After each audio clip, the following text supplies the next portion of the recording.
This saw came in yesterday. We had a little bit of an idea of what might have happened to it before even opening it up. And we confirmed it once opening up. Well, looks like something got in to the cylinder and rode on top of the piston. Let's see. Better look. Hopefully that's clear. Yeah, something was in there. And ultimately, what killed the saw, why it died, is that piece of whatever was in there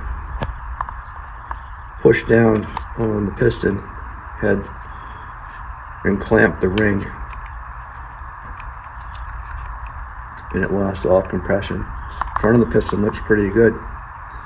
So what we're pretty sure has happened is someone had done a muffler mod on this.